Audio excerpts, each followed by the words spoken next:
Hello, everyone. It has been a minute, a hot minute, a good minute since I made a video. It's because I had a lot of schoolwork and exams. I still have some, but now I'm more free to actually work on something. So, in this lecture, we'll be discussing chord progressions, in specifically the tonic, subdominant, and dominant degrees. Why those degrees? Because if you can tell from my basics on music videos or even my Udemy course if you have it, those degrees are the most common ones used in music, in classical music, especially in pop music, and even in metal and rock and blues, not jazz. Jazz is a different type, it's a different world. I mean, it is used, but a lot of more spicy chords are added. So, before the subdominant existed, what musicians did do is basically use the tonic and dominant as the harmonic structure. Then the subdominant came a little later when Bach got involved. Maybe a little before Bach, but I know Bach used the subdominant very well. And of course, Mozart. And all the other greats after Bach. Okay, so let's start. I'm gonna basically only do those 4 degrees, as I said. So, of course, a common bass line.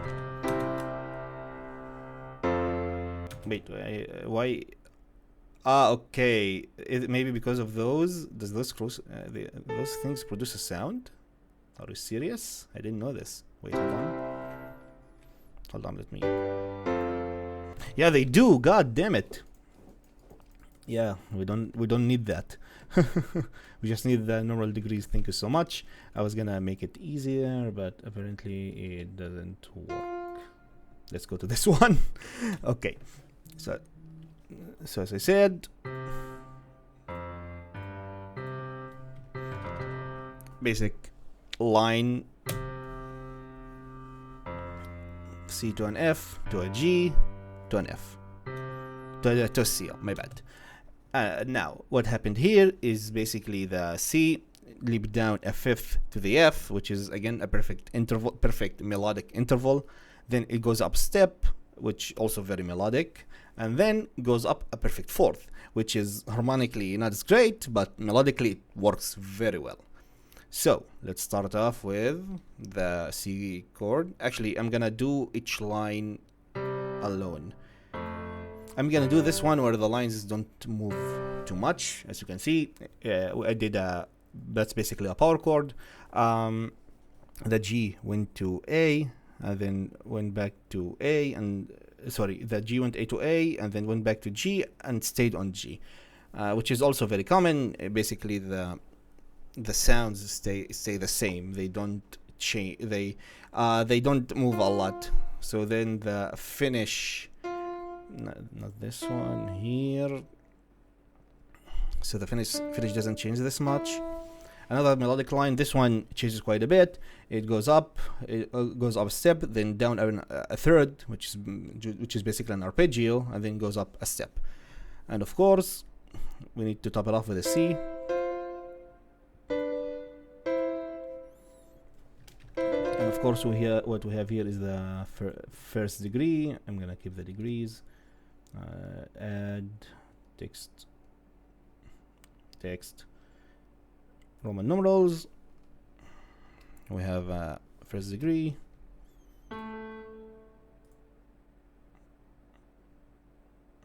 we have a fourth degree. Why did this?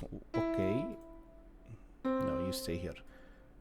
Yeah, something. Wait, no. Okay. Hold on a minute. Yeah, great. I want first degree, which is of course a C. A fourth degree is an F.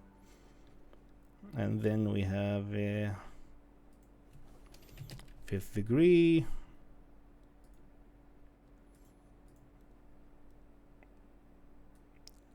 And we have a first degree. An F, a C, and a C, and an F, and a G, and a C. So let's see what happened. As you can see, we barely had any movement between the tenor line and the soprano line. The soprano line basically makes sure you know where the melody is. But this melody doesn't melody because a melody doesn't stay the same, rarely does. So it's a little different from usual. But it's a great harmonic progression, because harmonic progressions usually don't wander off into really far away notes. Usually, again, depends on how you want the song to sound, but usually doing this keeps you in place, keeps you good. So let's see how it sounds. And of course, everything is an open position in here.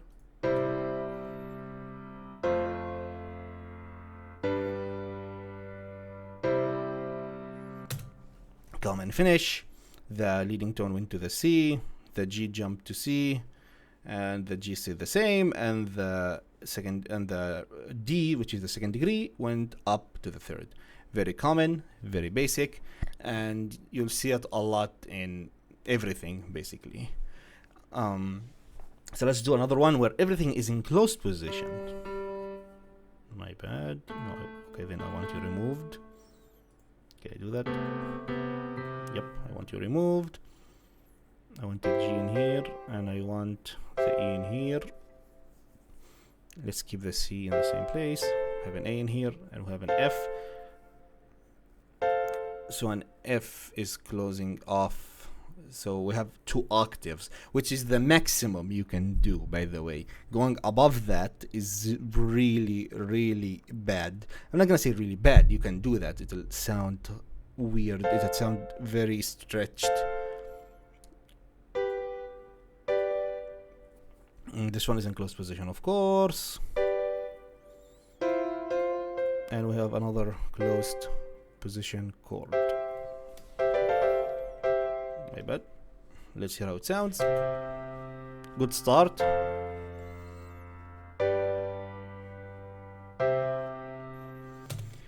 Again, very classical, but the thing is, we started off in a closed position chord, which is great. My bad. No, I mean,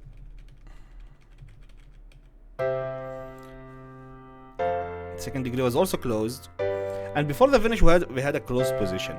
A closed position usually indicates a start or a finish. So having them in the middle is fine. You can, for example, in the musical sentence, or even you don't want to have as much range of music, you can absolutely use closed positions. But as you can see, if everything is in closed position, the finish would be way less satisfying. So we need to pay attention to that. I'm going to do another example where we have much wider open position than what we had before. I mean, I deleted it. We had before this. So what I'll do is keep you in here, have the C actually in here. So then we have no, that's not a C, that's a C.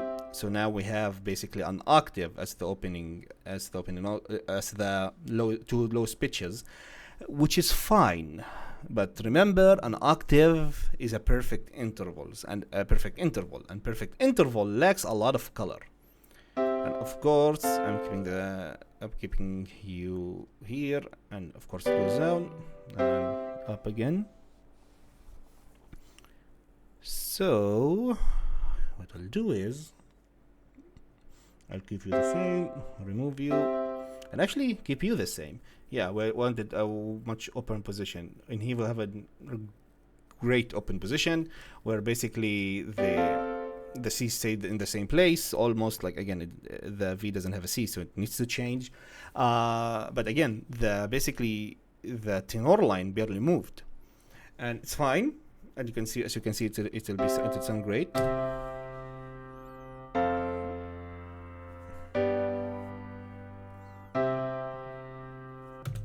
Yeah, but again, the finish isn't as satisfying because we're like the closed position, of course. But what happened here is basically the tenor barely did any movement, and the soprano did most of the movement, like in the previous one. But also in this one, the alto did barely any movement as well, and that's great. Why? Because when the soprano does a lot of movement, the tenor usually doesn't move a lot. Because if the tenor moves a lot, it will a tenor and a soprano is basically the ranges collide with each other. Soprano is higher, of course, but there's a lot of notes in alto that is in also sopran. So we need to make sure those two aren't moving at the same rate. But if those two move the same, like if for example we did a double F, triple F, this is a serious move, but you can do that. It's not an issue. But it sounds very, I mean, first of all, it sounds very not colorful because we removed the third degree. Third degree is very colorful. Like usually need to, if we need to remove something, we remove the fifth, because naturally the tonic has a fifth in it, and the third degree is the colorful note. So be careful of that. So we have this in here.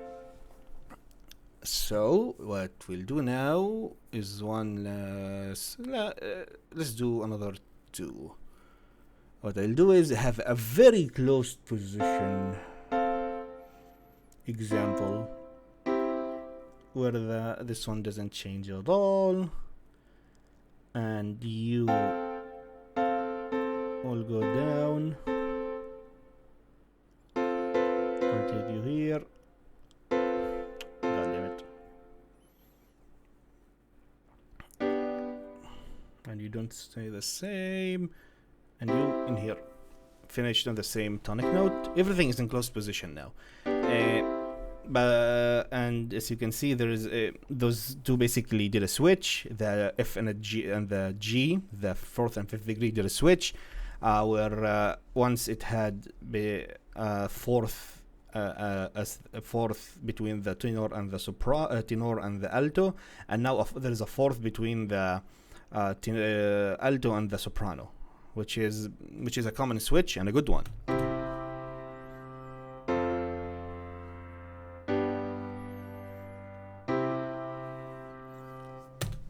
Again, very classical.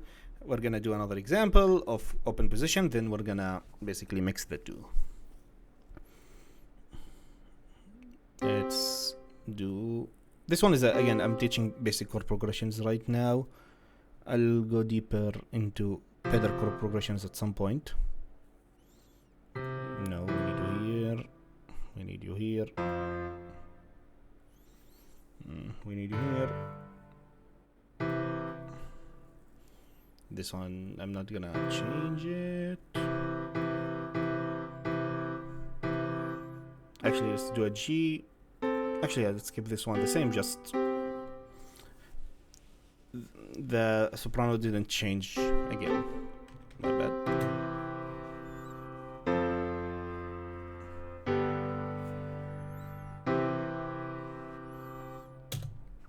So as you can see, this one is probably the least satisfying one, because again, the range is huge. You have over an octave in here, and we don't want that. So let's fix those issues. It's gonna be, we're gonna have to do a lot of fixes. So let's start off. Let's have a G and a no. Let's have this. This is a closed position chord. This is a closed position chord. Let's make sure everything is fine. The C goes down to F, is very fine. The G goes down to an F again, that's very fine. The C stays a C, that's very fine. I mean, I could change that, but why would I? And the E goes up to A, which is fine. It's a fourth leap, a huge one for I'm not gonna say a huge one for a melody, a classical melody maybe, but not regular melody. Anyways, so this one is fine. I'm gonna keep this the same. I'm gonna do a finish in a closed position. So let's do this.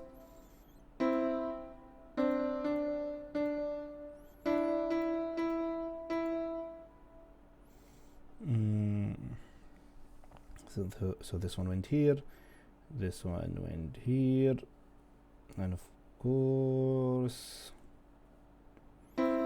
this one is an open position because we have exactly an octave. I don't want that.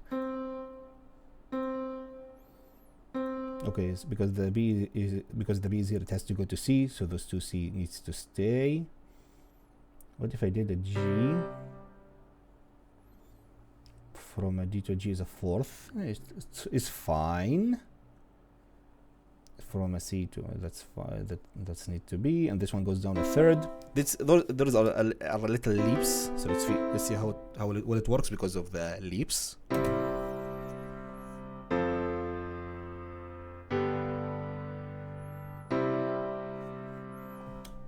It's a little better, but again we have. Yeah, I'm not gonna say there's some distance. It's less than an octave, so it's a close finish, but it's not as much as I would prefer it to be. But also I don't wanna do a huge jump, so this is great. Usually the melody helps a lot in finishing music, but if you wanna basically do an opening and a closing music thing using only those four degrees, again there are a lot of degrees that will help us do this in a much better way. But this is the best you can do. I'm not gonna say the best that you can do. You can do a lot of things. You can do a lot of changes, especially if you use inverted chords. I didn't use any inverted chords in here, but this is great. So let's hear it again.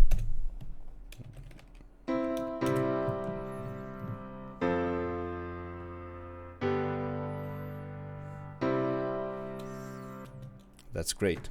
Anyways, thank you everyone so much for watching. Hopefully you enjoyed the lecture, and I will see you in the next one.